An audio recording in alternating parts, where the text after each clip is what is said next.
কাকতালীয় হলেও সত্যি, অযোধ্যায় রাম মন্দির উদ্বোধনের দিনই এই রাজ্যের বিষ্ণুপুরের অন্তর্গত বাখরাহাটে বড় কাছারির মন্দির চত্বরে মিলল রাম সীতার মূর্তি।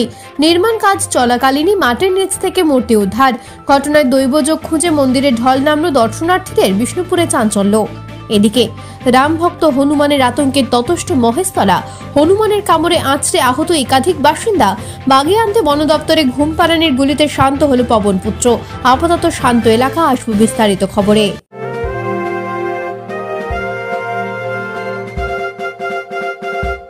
রামকৃষ্ণ বজবজ বিভাগীয় বস্ত্র বিপণী, বজবজ কলেজের সামনে। বজবজে পরিবার সহ বসে খাবার মতো একমাত্র শীততাপ রেস্টুরেন্ট কলাপাতা। দেশি বিদেশি খাবারের জন্য অবশ্যই আসুন কলাপাতা। হোম ডেলিভারি ব্যবস্থা। যেন এক অদ্ভুত সমাপতন, যাকে বলে কোইন্সিডেন্স।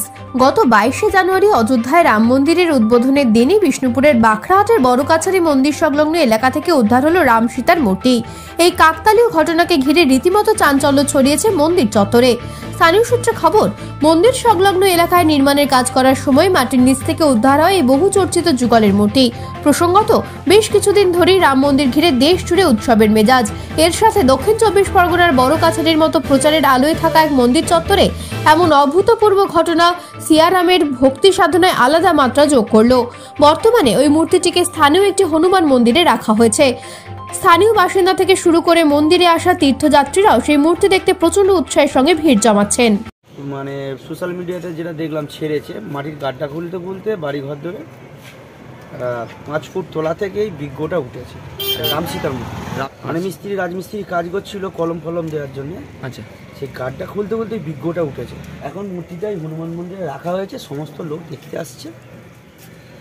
কারণ হচ্ছে এটা দেখে তো মনে হচ্ছে বহুত পুরনো মূর্তি, পাথরের মূর্তি। হ্যাঁ, পুরো পাথরের মূর্তি। তা কালকে প্রভু শ্রীরামের হয়েছে, সেই হিসেবেই মাটি ভেদ করে হয়তো উঠেছে। যখন উঠেছে এখানকার বাসিন্দারা তো একটা চিন্তা ভাবনা নেবে, তাতে তো গ্রামবাসীরা সবাই সহযোগিতা করা উচিত আর করবে। কারণ 500 বছর পর যখন মন্দিরে রাম ফিরে এসেছে অযোধ্যায়, এখানেও তো হবে। হনুমানের বান্দ্রামির জেরে রীতিমতো ততষ্ট মহেশতলা পুরসভার 30 নম্বর ওয়ার্ডের 1 নম্বর দৌলতপুর এলাকায় গত 2 দিন ধরেই তাণ্ডব চালাচ্ছিল একটি হনুমান। কাউকে কামড়ে নিচ্ছে, আবার কাউকে আছড়েও। ইতিমধ্যে আহত হয়েছেন এলাকার একাধিক বাসিন্দা। ঘটনা ঘটার পর থেকে আতঙ্কিত হয়ে পড়েন বাসিন্দারা। বাড়ি থেকে বেরোনোর সময় কেউ হাতে লাঠি, ব্যাট, কেউ বা বাঁশ, লোহার রড নিয়ে বেরোচ্ছেন। পথ চলতি মানুষকে আহত করে, উত্তেজনা ছড়ায় এলাকায়। এলাকার স্থানীয় বাসিন্দারা রাত জেগে হাতে বাঁশ এবং ব্যাট নিয়ে পাহারা দিচ্ছে।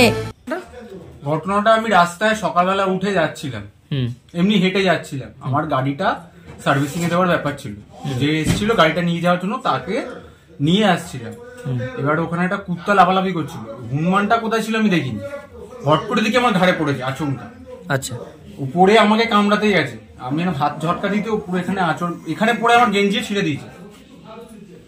দিয়ে আমি পড়েছি ক্যালভার্টে, পাপা ফেটে গেছে, এখানে ফেটে গেছে। কোনোদিন কোনো কিছু কামড়ায়নি, কারণ এত ডগি আমি সবাইকে আদর করি, সবাই আমার কাছে আসে। আমি কোনোদিন কেউ কামড়ায়নি, বিড়াল বলো যাই বলো, আমার বাড়িতে সবাই আসে। হনুমান এই প্রথমবার জীবনে। এই দিক দিয়ে আসছিলাম, তখন সাইকেল নিয়ে হট করে এরম মাথায় টুপি দিয়েছিলাম, বৃষ্টি পড়ছিল বলে।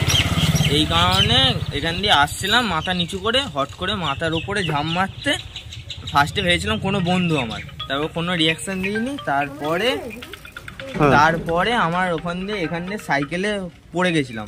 পড়তে পিছন ঘুরে দেখি সেই হনুমানটা, এই কারণে ওখান দিয়ে দৌড়ে চলে গেছি। তারপর আজকে ভগবানের ওদিকে 5-6টা কাকিমা কাকু এদের কামড়েছে, আজড়েছে। কালকে মিনিমাম 25-30 জনের মতো আহত হয়েছে। আজকে 3 দিন ধরে হনুমানের খুব উৎপাত, সবাইকে কামড়াচ্ছে। এবার সবাই তো আতঙ্কে রয়েছে, সবাই লাঠি নিয়ে বেরোচ্ছে, সবাই যাচ্ছে। এবার আমরাও বেরোতে পারছি না, সন্ধ্যের পরে বাড়ি থেকে একদমই বেরোনো যাচ্ছে। 10-12 জন হবে। আজকে সকালেও করেছে। আজকে সকালে একজনকে মাথা ফাটিয়ে দিয়েছে, একজনকে আঁচড় দিলেও। বন দপ্তর আধিকারিকরা এসেছিলো, ওনারা অনেক চেষ্টা করেছে, ধরতে পারেনি। 3বার চেষ্টা করেছে, ছিটকে চলে গেছে। 2 জন পাজা করে ধরেছিল, কিন্তু পারেনি।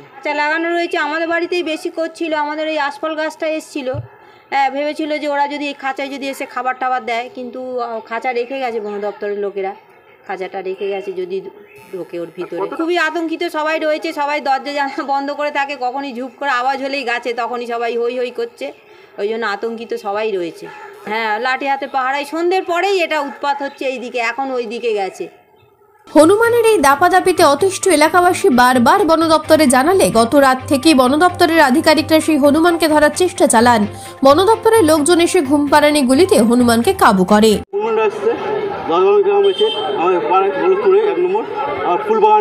আজ সকাল হয়েছে, ওদিকেও সকাল হয়েছে, মিনিমাম 50-60 জন আহত হয়েছে, মারা গেছে। ওটা বন্ধু নিয়ে এসেছিল, ওরা ঘুমপাড়ানি, হ্যাঁ বন্ধু নিয়ে এসেছিল, ওই এ করেছে, তারপরে ধরা গেছে, নিয়ে চলে গেছে। হ্যাঁ, গত 23শে জানুয়ারি রাত্রি 9টার সময় আমার কাছে ইনফরমেশন আসে। আমি forest range officer Diamond Harbour range. আমার আসার সাথে সাথে আমাদের ফার্স্ট ফেজে যে আয়রন কেস এখানে শিফটিং করা হয় সেটা করা হয়েছে, এবং নেট ফেন্সিংয়ের যে কাজগুলো করা হয় সেটা আমার স্টাফরা এখানে করেছেন, কিন্তু তাতেও ওকে আমরা ক্যাপচারিং করতে পারিনি। আমরা আজকে 25শে জানুয়ারি বিকেল 5টার সময় ওকে ট্যাঙ্কলেস করা হয়েছে। আমরা আমার টোটাল রেঞ্জের মানে 8 থেকে 10 জন আমার স্টাফ ছিল, ট্যাঙ্কলেস করা হয়েছে। মানে আপনারা কি ঘুমপাড়ানি গুলির মাধ্যমে? একদম ঘুমপাড়ানি গুলির মাধ্যমে। স্যার আপনার নামটা? স্যার আমরা ট্যাঙ্কলেস করেছি এবং ওকে নিয়ে যাচ্ছি আমরা ট্রিটমেন্ট করানোর জন্য। ওকে। নেপথ্য ভাষ্যের ডোনা জানার সঙ্গে বিষ্ণুপুর ও মহেশতলা থেকে ঋত্বিকা দাসের রিপোর্ট, বার্তা এখন। রামকৃষ্ণ বজবজ বিভাগীয় বস্ত্র বিপণী, বজবজ কলেজের সামনে। বৃহত্তর বজবজে পরিবার সহ বসে খাবার মতো একমাত্র শীততাপ রেস্টুরেন্ট কলাপাতা। দেশি বিদেশি খাবারের জন্য অবশ্যই আসুন, কলাপাতা হোম ডেলিভারি ব্যবস্থা আছে।